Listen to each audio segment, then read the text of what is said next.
so let me start recording. All right, great. So thank you all for attending our talk today with our guest speaker, Dr. Katie Singer. Really excited to have Dr. Singer here with us and to be discussing the Great Migration to Newark. And really delighted that you all could join us for this talk today. Couple of things. So you, as an attendee, you do have access to the chat function. So if you have questions or comments throughout the talk, please feel free to use the chat. And Annie and I will keep track of the chat to see what you all are saying and to bring it to attention. Of course, Katie, if you see something in the chat too, but sometimes it's a little tricky to like do the talk while also keeping the chat in mind. You can also use the Q&A function as well to ask questions for Dr. Singer. So you have a couple of different options, but we really want this to be we really want you to feel free to jump in, ask questions, and make comments throughout. For my students in Urban History of the US, please take notes on Dr. Singer's talk today on the Great Migration. We will be drawing on her talk on Thursday and through the next couple of weeks. And you may see some of this information show up on a midterm, for example. I would not be surprised about that at all. This webinar is also being recorded. So for everyone, I will make this available and share it with you. For my students, I'll share it through our Canvas page as well, so you have access to it afterwards. Okay, great. So I have the great pleasure of introducing Dr. Katie Singer, who is an alum of Rutgers University Newark's American Studies PhD program. Yay, woo!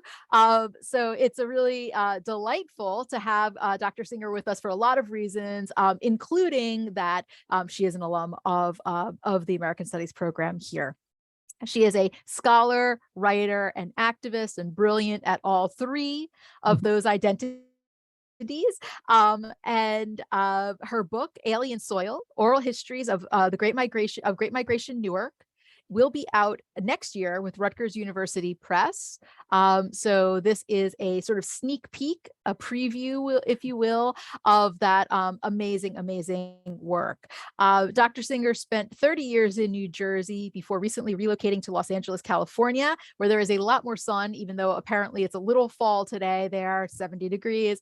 Her coming to do this talk for us maybe makes me a little less sad that she is not in New Jersey anymore, but I try not to hold that against her. So Dr. Singer, let me turn it over to you. Thank you again for being with us. Really appreciate you sharing your knowledge and research with us. So please take it away.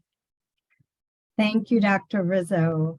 And I'm really excited to be here. So good morning from LA. I'm glad to be here and speak about one of my favorite subjects to one of my favorite colleagues' classes.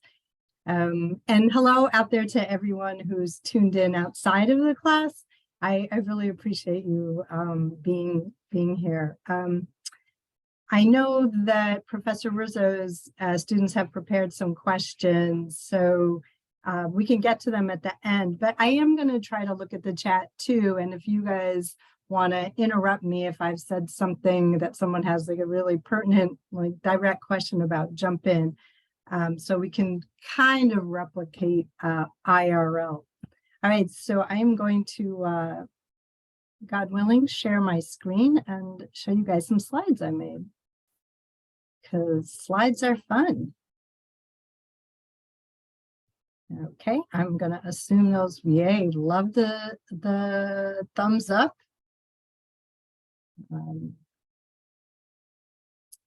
And there we go. So, how we got to Newark, stories of the Great Migration. Right? Once upon a time, there was something called the Great Migration. And some people know what it is, and some people do not know exactly what we mean when we say Great Migration. So we're going to talk about it in a general sense and then pertaining to Newark. So In 1941, the artist Jacob Lawrence finished a series of 60 paintings, along with some simple captions for each one. The series was based on many stories he heard from family and friends who were a part of the Great Migration. He wanted to tell this story through his painting and these captions. In 1993, he retitled the series. So first it was called The Migration of the Negro, an appropriate term in the 40s, and then he changed it to the Migration Series and rewrote most every caption, sometimes for language, but for other things too. This series is an excellent way to understand what the Great Migration is. Another way of understanding what the Great Migration is, specific to New Jersey, is by reading this slim book, which I believe Dr. Rizzo's students read a section from. It is a book written by the late historian Giles R. Wright, just a beacon of New Jersey history. And anyone who's interested in this book, by the way, you can simply Google it, and there is at this point a PDF. So if you'd like to read about it, it's got some great primary sources in it, images and all that. Yet another way, and sort of my go-to, learning about Great Migration, African American history, and history writ large is through oral histories. So I have been working with this fabulous oral history collection, the Kruger-Scott Oral History Collection. This is a group of over 100 interviews of Newarkers who were interviewed in the late 1990s and asked about all sorts of things. The premise is that most of them were a part of the Great Migration. African Americans who left the South and moved north, east, and west, by the way. And some of these folks had just come one generation prior, some had arrived a few decades, some had been here for generations. So these are Newarkers, and they're asked about their travel from the South. They're asked about what they found when they got here. And anyone can listen to this through the Rutgers Library. So you can go on here. Unfortunately, we do not have a great finding aid here yet. At this point, if you guys have specific questions about any of the people or ideas that might be in this collection, feel free to email me, because I've probably listened to this more than most people. So what's the Great Migration, then, you might ask, after paintings and books and oral histories? So in the most general sense, scholars tend to put it into two kind of chunks, 1910 to 1940, and these dates are not specific, is one phase. So that's sort of the early Great Migration. Of course, people were leaving before. And that's World War I, the Depression, all surrounding those historical moments. The second chunk we kind of look at is 1940 to 1980, some say 70s. Again, none of this is written in stone. And that's World War II, big changes in employment and in industry and housing. So we're going to talk about the Great Migration, and we're going to hear some words from some of the participants in this oral history collection. So,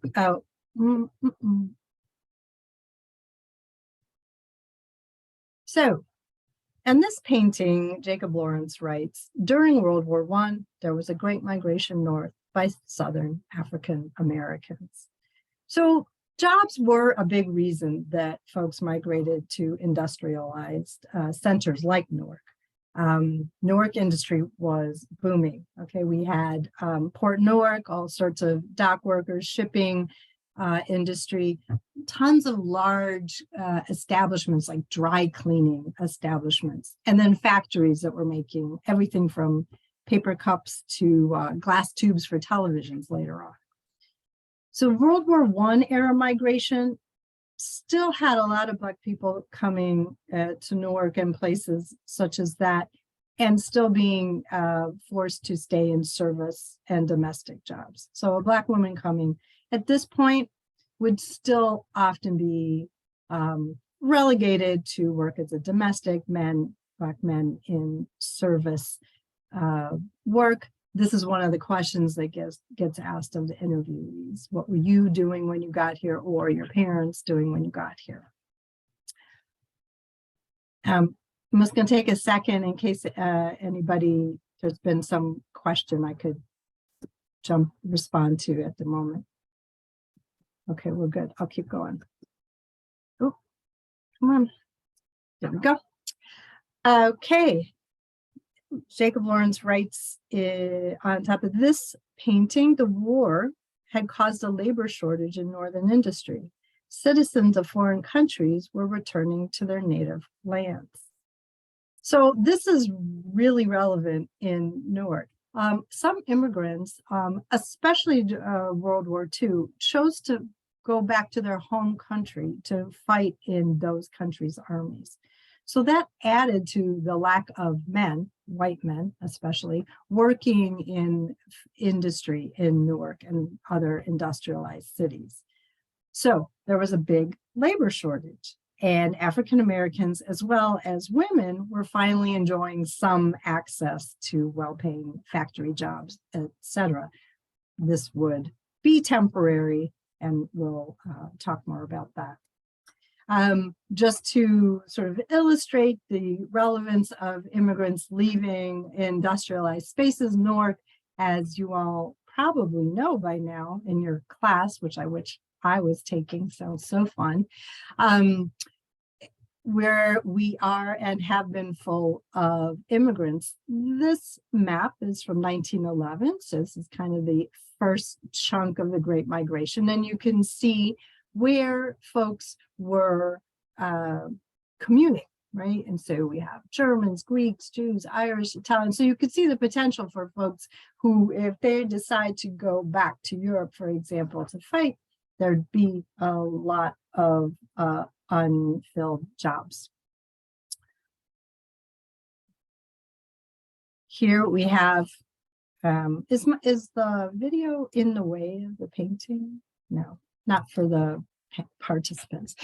All other sources of labor having been exhausted, the migrants were the last resource, right? They had nowhere else to turn. Okay, I guess we'll let the Black people work. Many African Americans got work in Newark. At this time, and especially, again, if we're talking, I mean, both wars, right? Our economies do great in wars. One of the many reasons is that we tend to build and create materials for said war. So especially in World War II, but both times, we were making a lot of things in Newark for war use. And one woman was talking about how they were making parts for rubber rafts that they were using overseas. So a lot of African Americans got work in Newark. And of course, this wasn't always because there was no racism in the North, but they were desperate for workers because there was so much to do. The economy was growing exponentially, and African Americans were often available for work. And so there's an idea, there's a discussion about last hired, first fired. This quite often happened post-war when soldiers came back, that Black folk and women were often let go from these jobs that they have filled so loyally. There were lynchings. After a lynching, the migration quickened. So Jacob Lawrence, of course, knew about these stories. And we know about lynchings. And by the way, just to be clear, lynchings aren't always hangings, right? It's just a group of people, in the case of racist lynchings, white people, usually men, but not always, who go outside of the justice system to mete out their penalties against African Americans who have supposedly, allegedly committed a crime. So it was the case that African Americans left the South simply to save their lives.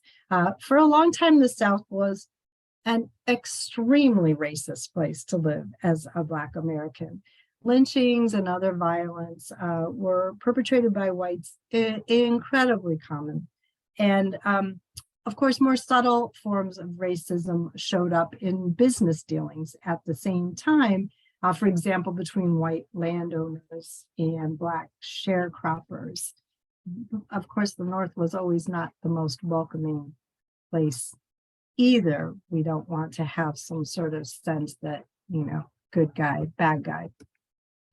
I wanted to just take a moment to let you guys know about an organization in case you are not familiar with it, the New Jersey Social Justice Remembrance Coalition. I worked with them a little bit when I was there.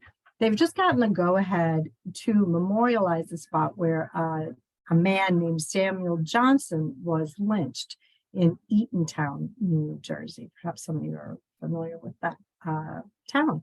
So they worked with the National Memorial for Peace and Justice in Alabama, and they are going to have Mr. Johnson's name added to the collection that the museum has memorializing lynchings throughout our country, because it is important to remember that all racist violence did not happen in the South. So let's hear from some of our Newarkers. This is Willow Rollins. Speaking of violence, she said, "My father had preceded us to Newark. My uncles felt it was better for my father to be up north because he had a hot temper and they didn't want to see him hanging from a tree down there, period. So quite matter of factly, it just seemed a good idea for Dad to get up north." Willa Rollins worked for the Urban League, an activist organization in Newark, and she was aware that racist violence was a constant threat in the South from a young age. So I was speaking of other kinds of racist actions, behaviors, and violence, sometimes ultimately. Tenant farmers received harsh treatment at the hands of planters. One facet of injustice was the sharecropping industry. Typically, not always, there were land owners in the South who did right by the tenant farmers. Typically, this system kept Black and poor families in debt through illegal and nefarious means. Unfortunately, some Northern employers emulated this kind of system, so that we hear in the oral histories a lot of stories from these Newarkers about shops, those shops that used to be prevalent on like Springfield Avenue and Prince Street, that would take advantage and exploit African-American customers in debt through on-credit buying accounts, unwarranted paycheck deductions. So quite often, there are more subtle forms of the same racism that we see in the North and the East. Their children were forced to work in the fields. They could not go to school. So a lot of these Newarkers, they just wanted to give their children the chances in life that they just had not had access to. A lot of the Kruger-Scott folks, they were kids when they arrived in Newark, and they remember it. Like Willow Rollins, who we just heard from, she was 4 years old when she got to Newark. A gentleman, John B. Ross, he came at age 5 in 1924 from Georgia. Ethel Richards was 9 years old when she arrived in 1927. She remembered living in a 6-family tenement on Boston Street. So a lot of these narrators were 70, 80 years old when they were interviewed, but they had vivid memories of coming to Newark. And you all might have this experience when there's a big culture shift or a big geographic shift in your life, no matter how young, you will remember some parts of that vividly for the rest of your life. I can certainly attest to that.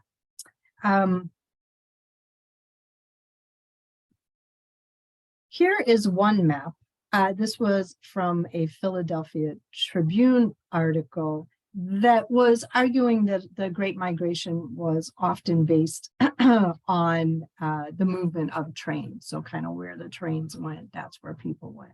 Now, of course, you'll see, again, I don't know if you guys have the video blocking you. We see all those Eastern cities, Philly, Baltimore, DC, New York, Boston, and then we've got Cleveland, Detroit. So Newark should be there too, because it's a really important destination of great migration participants. But I wanted to just show you the map to show you that people went different places from different places. And of course in Newark, like everywhere, people would tell family and friends. So we have a lot of people north from the Carolinas, Virginia. Those are two of, and Georgia. Those are two of the most, three of the most prominent spaces that you hear about in these oral histories. So they did travel by train quite often, but also by bus and by car. So as Jacob Lawrence writes here, the trains were crowded with migrants. So people came by bus, train, and car to places like Newark. And sometimes they just simply got off wherever the train was taking them. So Chicago, Pittsburgh, Detroit, Newark. Now there's a story among many older Newarkers that some folks got off in Newark thinking they were in New York. Because, and probably a lot of you guys know, in New York City is Pennsylvania Station. So when the conductor called Newark Penn Station, these Southerners were like, okay, that must be it, New York Penn Station. But of course, Newark has its own Penn Station. So we didn't have any proof of that in the stories, but that seems to be the case, at least for some people. So there are some train stories for you. Mayor Sharp James was the mayor of Newark for many years. He shared a story in his oral history of being very young when his mother took him and his brother from Jacksonville, Florida to Newark. So he said, one morning she woke us up very early in the morning, took no belongings, went down to the train track, lit a fire to stop the train. I always remember how you stop trains in the South at the location. Build a fire by the railroad. The train stopped, we got on it. So not everybody lived at a place near a train station, whether they were in rural areas. Sometimes you were so far out, there was not a train station. So you build a fire and got that train to stop. Now, George Branch, he was a longtime city councilman in Newark, and he described his experience with really detailed memory. He was a kid when he came. We traveled by train. My mother was able to save up the little money that we made, on the farm, and my aunt, I think she contributed to it. The train was clean. The porters was very nice and courteous on there. Most all of them Black in those days. They help you with your luggage and your bag and getting on the train, They had food available, but we packed our little food from down home. We packed it in a shoebox. We ate chicken, ham, biscuits, and all that wrapped up in a shoebox. So, you ate when you got ready, so you didn't have to go order anything and pay for it. The trains was segregated in those days and times. There were certain sections, for Blacks and then for whites. The whites and the Blacks are not sitting together on the train at all. Called a Black section, all Black folks, we had all our boxes and bags piled up, all over the place.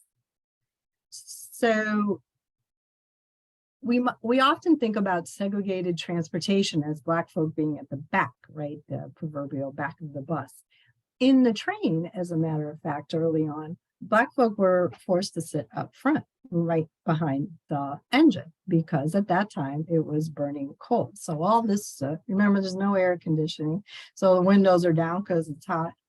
So the soot and everything is coming in through the windows. It's dirty, it's smoky, and of course they don't have the same amount of space as the white travelers, so they're just sitting on their luggage. It's just all over the place.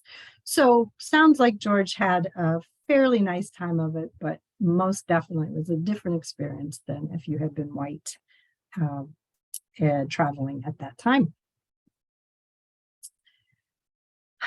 As the migrant population grew, good housing became scarce. Workers were forced to live in overcrowded and dilapidated tenement houses.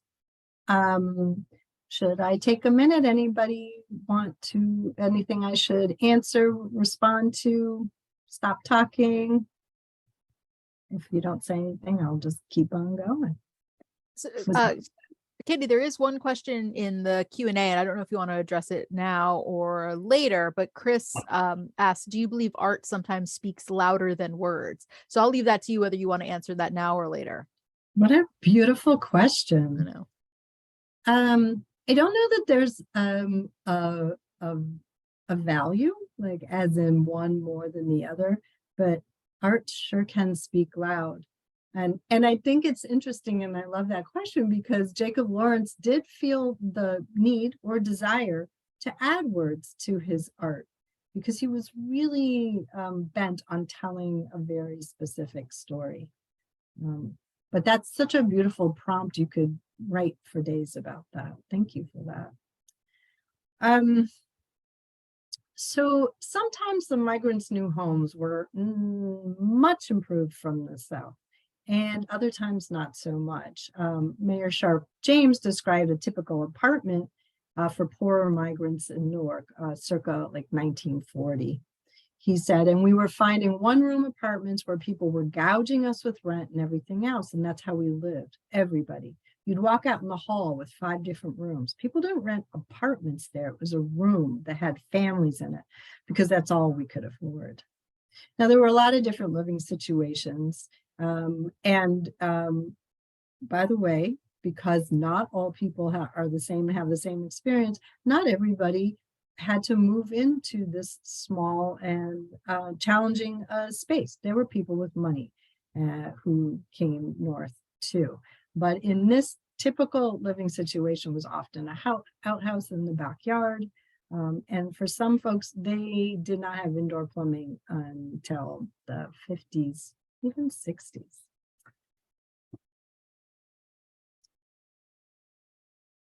The African-American professionals were forced to follow their clients in order to make a living. So the Great Migration is defined as having lasted the first 3/4 of the 20th century. So not everyone left at the same time, nor for the same reason. One of the kind of myths or tropes that followed this was that everyone who came was poor and struggling, but that's not the case. Actually, a large number of educated professional people were a part of this migration. And it's why cities like Newark look like they do and have the industries and institutions that they do. The Kruger-Scott Oral History Collection features teachers, doctors, politicians, clergy, radio personalities, musicians, activists, journalists, poets, psychologists, and law enforcement officers, just to name a few. So we want to understand that this isn't a monolithic experience, doesn't look the same. People aren't having the same experience. And so they aren't always going to agree on everything. There were schisms. African Americans, longtime residents of northern cities, met the migrants with aloofness and disdain. Not everyone got along, just because they were all of African descent, or even all from the South. It's always important to remember that all people of a race or a culture or geographical background are not the same. And there were issues among, for example, Black newcomers and those who have been living in the cities for a long time. The self-consciousness, in a way, of the northern migrant sometimes resulted in a kind of disregard for their southern counterparts. Newark native Amiri Baraka, he was known prior as Leroy Jones, he wrote a book called Blues People, Negro Music in White America, and he speaks to the differences between those who had arrived first to the Northeast and the migrants who came up later, kind of still unfamiliar with their new world. One story that gets told more than once in these oral histories is how the northern Black folk were sometimes embarrassed because the Southerners would wear overalls on the street. And in the North, that was uncool, not sophisticated. They were trying to show, and of course, this is a bigger discussion about race and racism, to show that they were respectable. really recommend this book if you guys are all interested in Black history, music, and urban studies.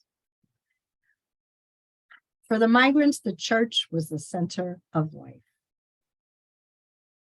So church was an integral tool in the evolution of these changing Black urban communities. And at this point, in the first half of the 20th century, almost every African American had a church life. This is an image of Bethany Baptist Church. Owen Wilkerson said in his interview, outside of the church, on the street and whatnot, or within a community, I think I had mentioned, you know, we as kids, we sort of ostracized the kid who came from the South and whatnot because of his or her talk or his clothing. I really have a lot of respect for the Black church. Wilkerson was saying in his interview, the church was a safe place where even the newcomers, the uneducated, the unfamiliar, and the scared could find community, and all folks of different socioeconomic, educated levels would come together to worship, again, partly because of racism. So one of the many active churches in Newark is Bethany Baptist Church. It's at 275 West Market Street now. Here it is at its first site in 1871. Like many Black churches, it started in somebody's home. So these were the first communities that new migrants joined. At one point, many churches were founded in old synagogues in Newark after a lot of the Jewish community started leaving the suburbs mid 20th century, what some people call white flight, which is more complicated than that. And of course, not everybody went to church, or thought it was the best thing for the community. And religious affiliation in the African American population has decreased a lot since the mid-late 20th century, as it has among most demographics. You guys can stop me if I've got 2 more slides, so please let me know if you need me to stop. So cities like Newark have been molded by this historical event. Their architecture, social structure, politics, commerce, culture, and Rutgers University is Rutgers University because of the Great Migration. Its faculty and students can often be directly connected to families of this historic era. There may well be students in the class or people listening whose family were a part of the Great Migration. I've had so many students in teaching at Rutgers who had family. If you go back home for the summer down south somewhere, you probably have family who participated in the Great Migration. So if there has to be like a takeaway or bottom line, one thing that's important, as I said, is just not one kind of person left one kind of place for one kind of reason. The Great Migration, to many of us who study it and read about it and think about it, is known as a mass form of rebellion against racism. It was as complicated as the approximately 6 million people who participated in it. And here you just see a cool picture of Newark's Broad Street in the 30s and then in 2020. And so the Great Migration made America what it looks like today. And America made the Great Migration a necessity for so many African Americans. There are many stories of migration and immigration attached to our country, but this particular period was the most transformative of them all, I will argue, when it comes to understanding who we are today and why we are today as we are. And until these kinds of stories of the actual people who participate in this momentous event are heard, we're going to have a hard time progressing from where we are today.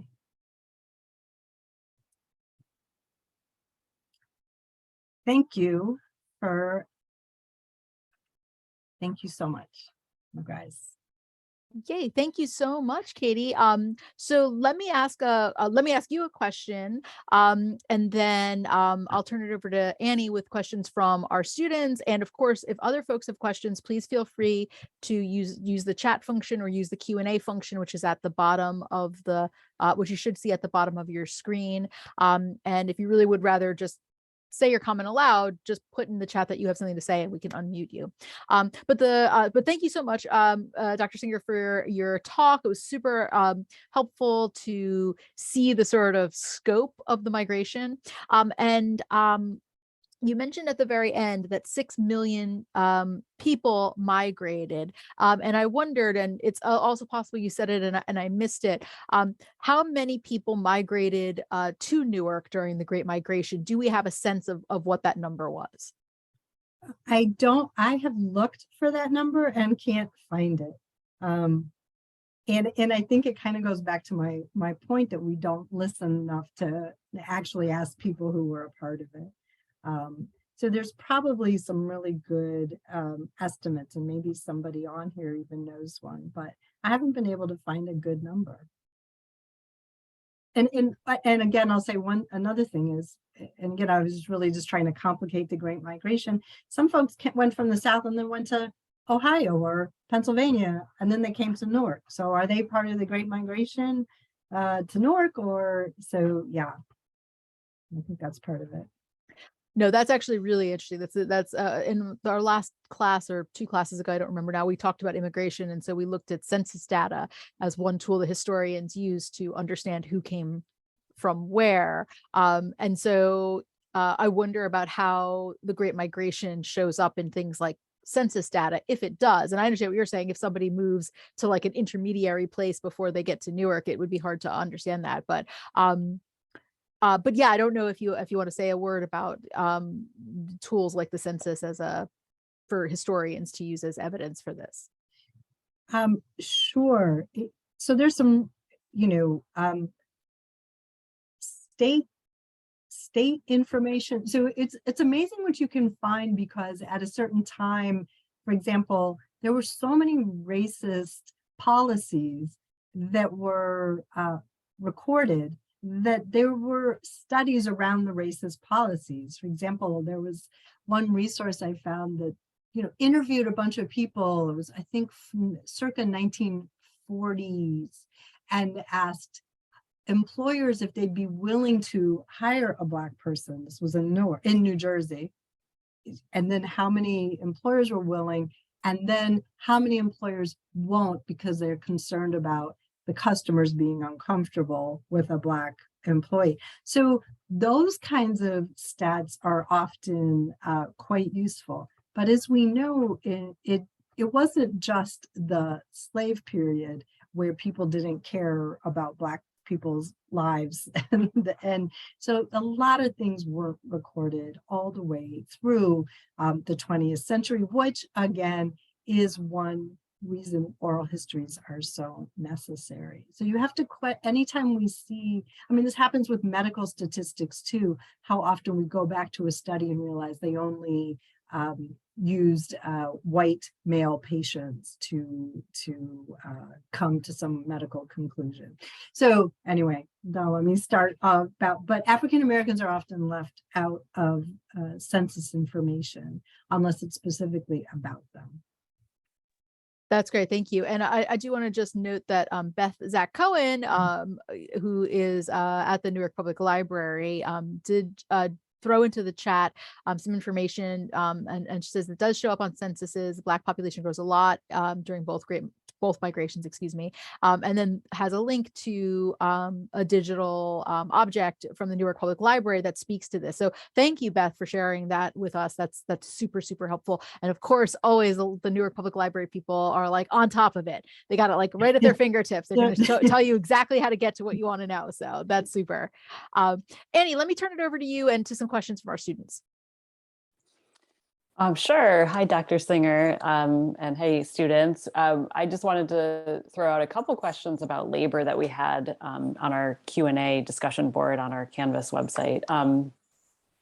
First question that popped up about labor and labor conditions was from one of our students named Courtney. She asked, what kinds of jobs did migrants have after they moved to cities like Newark during the Great Migration? So it changed. In pre-World War II, unfortunately, African Americans were still forced into service positions quite often, even if they actually had skills that could have been used. And again, these oral histories are great for that. That's literally one of the questions they ask. When you came here, what kind of jobs did Black folk have? So it wasn't until really the 50s, 60s that you would see them driving buses, teaching in non-Black colored schools, and other professions. Now, it doesn't mean there weren't exceptions, but for the most part, if you had to generalize it, women were domestics and men were doing everything from shining shoes to delivering vegetables on carts, as some specific examples. And then once World War II came and the economy really changed and jobs were open and racism receded slightly, there became more professional jobs, open jobs in stores in the front of the shop and not the back. Great, such a great question. If I might just acknowledge Evelyn Potts, who knows a lot about Newark, wrote, she wanted to say it was worth noting that several Fortune 500 companies are now headquartered in Newark, like Prudential, Panasonic, etc. Those are great stories of itself, especially Prudential, because it's been there so long.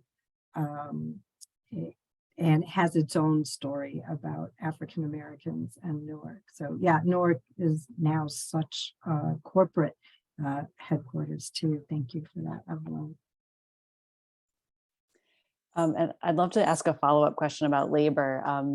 One of our students, Brandon, asked how many labor strikes that took place during this time period were led by African Americans. Thank you for that question. So that's a discussion often centered around unions, which is a whole other, and you guys are probably talking about that in class, is its own discussion. What is really interesting, so I can't tell you how many because some of them are not recorded, because a lot of them are somewhat informal. The work stoppages that unfortunately African Americans and other exploited groups are really practiced in doing, which is an informal work, stoppage work, slow down, what some people are calling quiet quitting now. Oh, right. So it's that way in which you're saying, you know, I'm being exploited as a worker. There's some great stories about union organizing in the oral histories, and often led by Black women, and often stories that have to be pulled out of the people because they don't think it's that big a deal because, and I'm generalizing here, I think Black folk are so used to having to protest and rebel that it's part of their story of labor, especially through the 20th century. But there's some great, and there's also great, the teacher strike in Newark is a lot of people have written about that. And so if you're interested in strikes, you might want to look into that. And if I might just, I see in the chat that Donna Fee was asking about historical properties in Newark from the era that have been preserved. And that's a little bit of a touchy subject, as it is across the country. Again, vis-a-vis African-American spaces. I could talk forever and I won't, but Donna, one of the most important in my estimation is the Kruger Scott mansion, which I've written about, where Louise Scott Roundtree, a Black millionaire beauty culture businesswoman, lived, had a beauty school and a hotel and had radio shows. She was her own business industry. And that story of that mansion has gone through a lot, but it's being renovated and preserved as we speak. So a lot of properties that were owned by African Americans have been raised in part to build highways, again, throughout our country, to build highways and big medical schools and so on. So there's a lot more white history that's preserved in our country than Black history. Thank you. Kristen Scorsone, fellow PhD student in American Studies, has a question. Do you have any favorite oral histories or any favorite clips or quotes that are good illustrations for understanding this history? Well, you know, I don't know how, it is so difficult to explain how rich oral histories are in general. You could take one person's interview and write books upon it. So of course, my favorite about Newark is the Kruger-Scott collection. And I have to say, is now I'm on the West Coast, I'm looking at the Great Migration history here, which is really interesting and looks a little different. There aren't a lot of specific Great Migration collections. I'm finding that people are really, and this has always been the case, this was initially the case in oral histories, a lot of that center around business and commerce. And that was kind of the beginning of the oral history field, was looking into how people were running their businesses and what it meant to work in a business, because we are, if nothing else, a capitalist globe. So I don't really have other oral history collections that I'm familiar enough with, Kristen, to kind of say I love that. But you could never mine everything in the Kruger-Scott collection. If you don't mind me jumping in really quickly. Please. About a different, not Newark based, but I would give a shout out to an amazing oral history collection in Baltimore, the Baltimore Neighborhood Heritage Project, which was collected in like 1978, 79. And they collected a few hundred interviews with elderly working class Baltimore residents, mostly white, but there were a number of African-American folks. So they're not about the Great Migration specifically, but the same trends that you're talking about, Dr. Singer, of course, also affected places like Baltimore. So you get Great Migration stories coming through that. So I think it's also about like, how are these oral histories cataloged, right? Is like, what is this about? Because that's collection was really about neighborhoods and work, but along the way you ask people about their lives. How did you get to Baltimore? You know, you're also going to get stories about that. So so it's also, I think, at the difficulty of just finding information that's already out there. Absolutely. Oh, there's so many good questions, but Annie, go ahead, I'll let you facilitate. Oh, sure. I was just going to ask a question from one of our students named Bob. He asked, did Newark ever have anything akin to the Harlem Renaissance? He says, I know there were numerous jazz clubs, at least through the early 1960s. Heck yeah. Newark was, you know, it had its own record. Wait, I'm blocking. There's so many smart people here, you guys will know. Was it Savoy Records in Newark too? Yeah. So with records, thank you, Kristen. Clubs, again, if you listen to these oral histories, one of the questions is like, what did you do with your leisure time? And now, again, this is a little tricky because at this time there was a sense of what was respectable to do, etc. But I mean, the bars and clubs and nightclubs and music that they heard. And I mean, we all know Sarah Vaughan because she's from Newark. There, a lot of folks would come and play in Newark before or after going to New York, as long as it was right across the water, Bob. So there was a huge music scene, and it was here for a long time. And it's really interesting. It parallels a lot the life of Central Avenue in Los Angeles, if anybody is familiar or interested. But there's kind of this like this peak, this concentrated moment of super famous jazz musicians in Newark, and then they kind of fade away for different reasons. Some parallel to Los Angeles in terms of neighborhoods changing, etc. And sort of related to culture, like what it was like as an everyday Newarker and experiencing the city and the sort of cultural figureheads of the city. Bob was curious about Father Divine, and if you could speak to, I know that there was also a Father Divine in Philadelphia. There's the Divine Lorraine Hotel that's down on Broad Street in downtown Philly. So I'm wondering if that's the same person, if you could talk more about that sort of movement. So interesting. The New York Times did a really cool like series on Father Divine with some great photos. Like history nerds, it's always like such cool photos. But Father Divine, his ministry was in all these different places, and he was in Newark for a good amount of time. I think I want to say late 30s. And fix me if I'm calling that wrong. He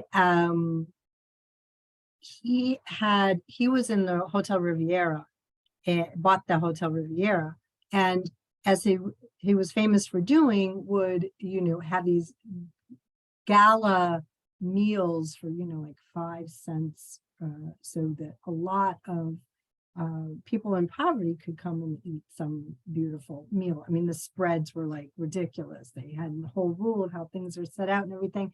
So yeah, a lot of people in this oral history collection talk about Father Divine and his ministry. And he had a radio show. In fact, in my upcoming book, I talk about him and his radio show, and the way that was one of the things that a lot of folks made sure they were home to listen to.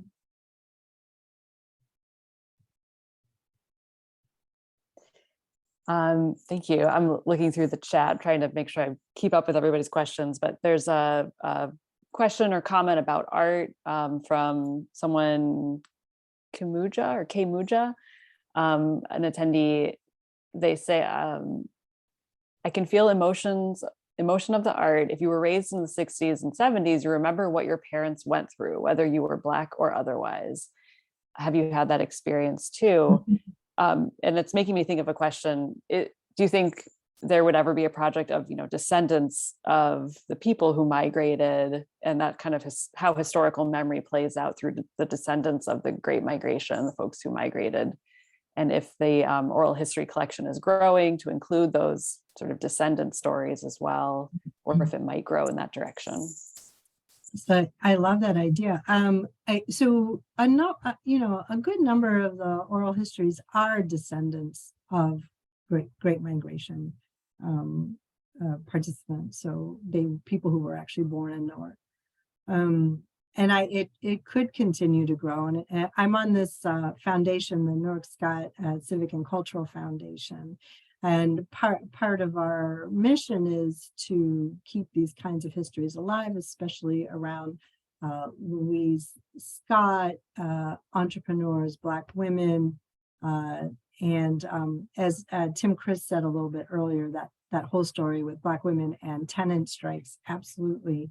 And I love that book by Rhonda Williams, Mary. I'm so about it. But yeah, there were, Black women have often led protests, and that's something I work on a lot. Louise Epperson is an amazing example of that if you look up her interview. But the art, right? So art is emotional. Do you believe as a person over 50, I can feel emotion of the art? If you're raised in the 60s and remember what your parents went through. Yeah, I mean, I think that's, something that art, and I guess we're talking about visual art here, does. And I think Jacob Lawrence, I don't know what he was thinking. I have my inferences that perhaps he thought that this story, the way it was being told or not told, wasn't getting to enough people. And so to your point, Kemuja, using illustrations, pictures, visual art to tell the story might get to an audience that otherwise wouldn't, or have them feel something they might otherwise not feel. Thank you, Dr. Singer. I have another question from Kristen. Have you noticed any potential queer identities in the archive? I know there likely isn't anyone openly queer, but I wonder about Louise Epperson, for example. I wonder about Louise Epperson too, Kristen. Such an excellent question, and such an interesting lens that I haven't used yet to listen to it. And I would love if you went and did a little of that work. Yeah, there are certainly, you know, I guess I'm especially thinking about the women. I tend to be more interested in women's stories. No offense, men or others. I know, me too. So there are certainly women stories who stand out, and even in their voices, that they just are so independent in, you know, telling stories about independence at a time where that wasn't really traditional, especially again when we talk about the Black community. And because of that, I wonder if there was something that made them different, which could be a whole lot of things aside from queerness. But I think it's a great question, and I cannot imagine that every single person in that oral history collection is straight. Actually, do you mind, would you say just a couple more words about who Louise Epperson is? And in part, because she's an amazing person, and I know you have a lot to say about her. And also in a couple of weeks, we will be talking about the med school and the Newark uprising of 1967. So it's a little bit of a preview, at least for my students. Yeah, and you'll have to stop me because I'm a little obsessed with Louise Epperson. She was a woman who came as part of the Great Migration to Newark, and she was a domestic for many years, and finally got what to her was a great job being a not physical therapist, physical. There's another term I'm looking for at a school in Staten Island for disabled, as she called them, retarded kids back then. So she's minding her own business, going like, oh my God, I have a real job. I have a house. And then one day, as it is told, as she tells it, on January 1st, 1966, she wakes up, goes to her stoop to get her paper, and reads that basically her neighborhood is going to be torn down because they want to build UMDNJ, the New Jersey School of Dentistry at that point. So she takes it upon herself, and this is a short story, to rally the troops and say, no, we're not going to have any more of this urban renewal, which a lot of Black folk and would call Negro removal, because it always ended up raising, and this is going back to Donna's question, why there are fewer Black-owned properties with a Black history in cities across the country, not just in Newark. So she rallies together. She forms this committee, the Negro and Puerto Rican Committee Against the Removal. That's not quite right, you guys. I'm blanking. 5 people in here know the exact name.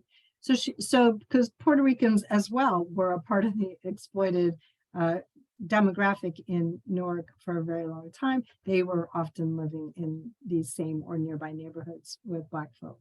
So she rallied, and yada, yada, yada, the Newark agreements were reached after much blood, sweat, and tears. And they were given, the school was given less land than they had asked for. And all of these dealings were under the table. The city, Adonisio, did not want anybody to know about this until after the fact. And, but in the end, the hospital land was less than they had been promised. Some neighborhoods were still raised, but some were saved. And she ended up working at the hospital for the president of this hospital, and was kind of like the quality control person. She was able to say, hey man, something's going on in the neighborhood that the hospital needs to address. She tells stories about going to bars and getting up on the tables after the girls stop dancing to get people's attention.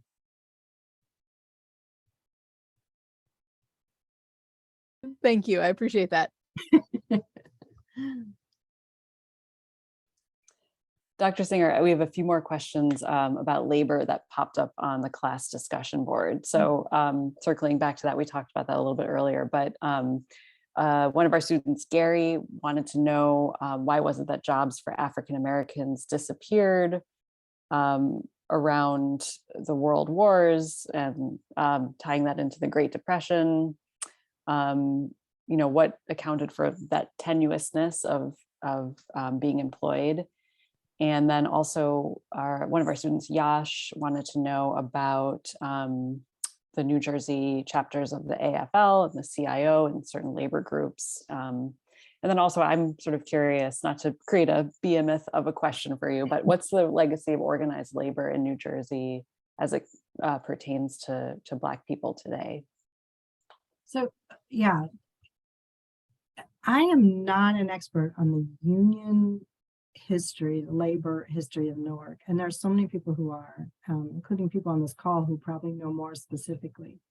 My knowledge about the labor issues has been, in Newark specifically, has been more through these oral histories.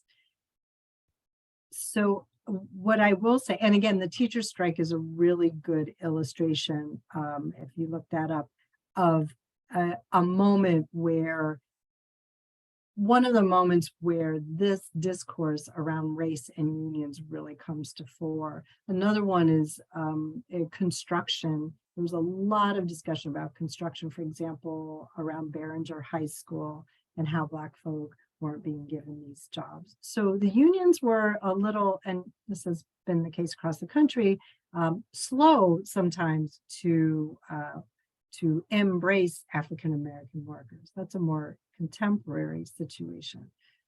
The reason that work was tenuous for Black people throughout the 20th century started as racism, for the most part. They got these possibilities to work, and again, these are all generalizations, folks. There was so many exceptions. Got the opportunity to work when a bunch of soldiers went off to war, right? More white men were sent to war, although there were tons of Black soldiers, including out of Newark, and that's its own story. So Black men and women of all races had these jobs tenuously because they were basically going to have to leave those jobs once the original employees returned from war. And that was a given, either implicit or explicit. There are many stories about individuals, because there wasn't as much labor organization for and around African Americans in the kind of first part of the 20th century in the Northeast, unless you're working in really organized places like steel workers or something like that. But I think what's really important is there are so many stories in these oral histories about individuals having to stand up for themselves, whether they're working at a store or a factory, or and say, I'm being exploited. But that was kind of all over the place. I don't know. So there's some, I don't know, you guys like Tim, Kristen, Beth, probably know some, Mary, maybe know some good books about labor specific to Newark. I not so much. If you read books like Robert Curvin's Inside Newark, Junius Williams, I'm blanking on the name, you guys, somebody throw it in the chat. They talk a lot about protests and politics. Yeah, Brad Tuttle's book. Yeah, so you can get some insight that way. Oh my God, class is over and we're still talking. Any other questions, Annie, from the students that you want to throw in? No, we're all good. Okay, great. No, I think that's it. Thank you. Fantastic. I want to thank Dr. Singer again for this wonderful talk and introduction to the Great Migration to Newark specifically. So round of applause. I like the emojis that I'm seeing floating up on the screen. That's awesome. Thank you so much, Dr. Singer, for taking the time to be here with us. I will let you know when the webinar is available as a recording. And for my students, we'll make that available to you as well. And please keep your eyes out for Dr. Singer's forthcoming book, which will be published by Rutgers University Press. So thank you, Dr. Singer, and I'm going to stop the recording now.